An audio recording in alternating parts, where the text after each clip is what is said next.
안녕하세요, 루정입니다. 연준의 속도 조절론과 빅테크 실적 기대감에 힘입어서 증시는 상승세를 이어갔는데요.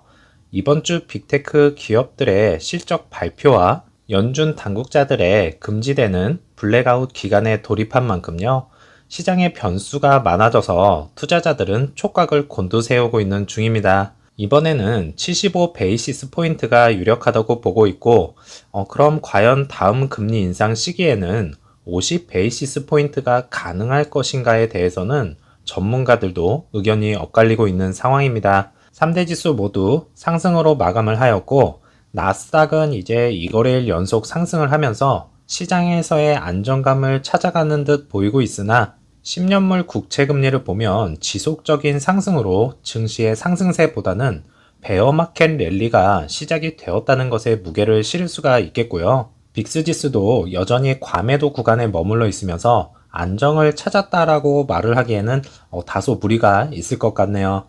루시드는 마이너스 3.83%가 하락을 하였고, 애프터 장에서는 플러스 0.16%가 상승을 하면서 마감이 되었네요. 오더플로에서는 3거래일 연속 매수세 이후에 매도세가 나왔고요. 미디움과 스몰캡에서도 매도가 많은 것을 확인을 할 수가 있었습니다. 1분봉은 장 초반 나스닥의 하락보다 더 많은 하락이 나왔고요. 최저점은 12.53불인 것과 장 후반부에 나스닥의 상승분을 전혀 따라가지 못하는 안타까운 상황으로 이어졌는데요.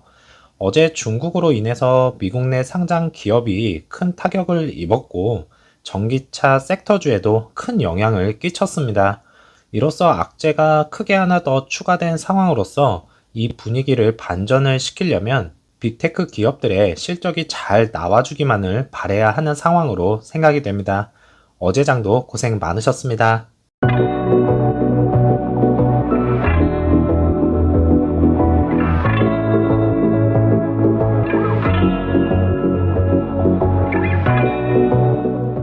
베어스 워크샵에서 업로드가 된 영상 중에서는요, 주차장 모습은 딜리버리 구간에 상당히 많은 차량들이 들어서 있고요. 캐리어도 보이는 것으로 보아서 딜리버리는 지속적으로 진행이 되어지고 있다는 것을 알 수가 있겠고, 다른 트윗의 제보로 보더라도 딜리버리가 잘 이루어지는 것을 확인을 할 수가 있겠습니다. 두 번째 구간에서도 특별한 이벤트 없이 순조롭게 이루어지는 것과 첫 번째 구간에서도 차량 생산이 제대로 진행이 되는 것 같네요. 이제 특이사항은 과연 주차장이 부족한 탓이었을까요? 루시드 공장 주변으로 루시드 에어 차량들이 상당히 많이 세워져 있는데, 대충 보니까 딜리버리 구간에서 봐왔던 차량 대수만큼은 될 것으로 보여지고요. 생산량이 이제 하루에 50대에서 60대 생산이 이루어지는 게 아닐까요? 앞으로 더 많은 생산량과 올해 목표량을 반드시 채워주기를 바라겠고요.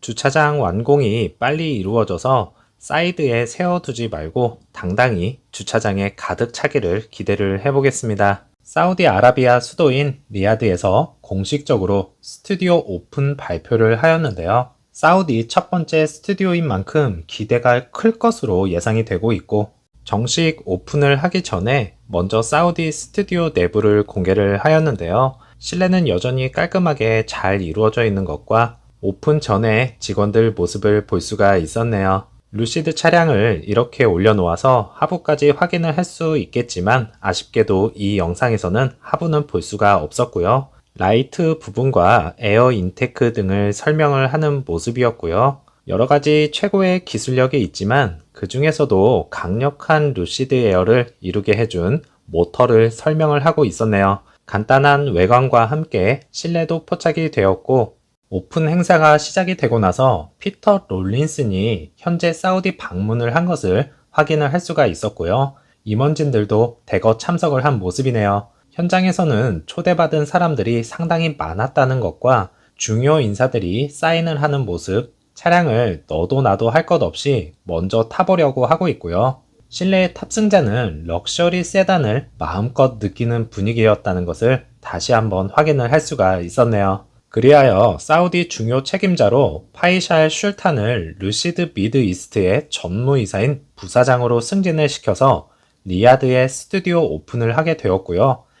여기서 왜 파이샬 슐탄을 사우디로 지명을 하게 되었는지 살펴보면 1919년에 루시드에 입사를 하여서 사우디 공장 건설 계약 안내와 판매 및 서비스 계획 개발, 10만 대 구매 협상, 주요 파트너와의 관계 등을 주도를 하였다는 것을 확인을 할 수가 있었고요. 피터 롤린슨의 말로는 세계에서 가장 매혹적인 전기 자동차를 만들어서 지속 가능한 에너지의 채택과 중동은 제조와 소매 모두에서 그 사명을 완수하는 전략적 지역인 것을 말을 하면서 비즈니스의 통찰력과 이 지역에 대한 깊은 지식이 필요하므로 파이샤를 선택을 한 것을 이야기를 하고 있었습니다.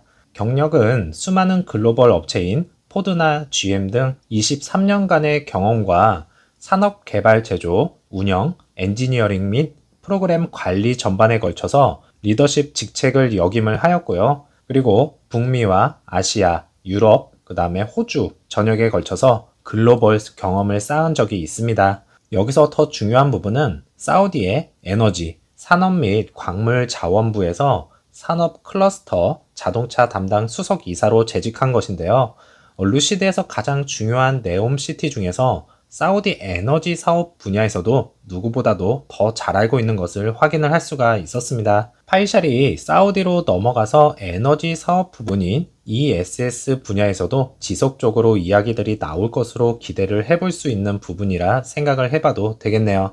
그래서 루시드가 오일이 리치한 사우디로 푸시하는 것이 루시드 주식의 전망의 의미가 과연 있을까요? 중동에서의 루시드의 성장 잠재력은 아직까지는 석유는 중동의 주요 에너지원 중에 하나이지만은 재생 가능 에너지의 증가는 이 지역에서 추진력을 얻고 있다 하고 있고요. 전환점이 다가오고 있는 만큼 그 중요성을 충분히 알고 있고 EV 판매 성장은 수십 년 동안 증가를 할 것이고요.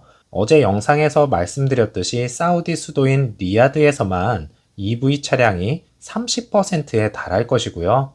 그 수치는 점차적으로 늘어날 것이고 사우디의 대부분 차량이 EV로 바뀐다면 수요는 폭발적이겠지만은 시간은 다소 걸릴 것으로 예상을 하고 있고 결과적으로는 EV 차량 판매를 늘리려는 노력은 효율적인 충전 시스템에 대한 수요를 증가시켜서 EV 산업을 향상을 시키려는 것이겠고요. 이로써 PIF의 대주주로 있는 루시드로서는 성장 잠재력은 엄청나다는 것을 알 수가 있겠네요. 제2의 중동의 붐이 일어나기 직전인 곳에 루시드가 있다는 것을 다시 한번 자랑스럽게 생각을 하면서 오늘도 즐거운 하루 보내시고요. 다음 영상에서 찾아뵙겠습니다. 감사합니다.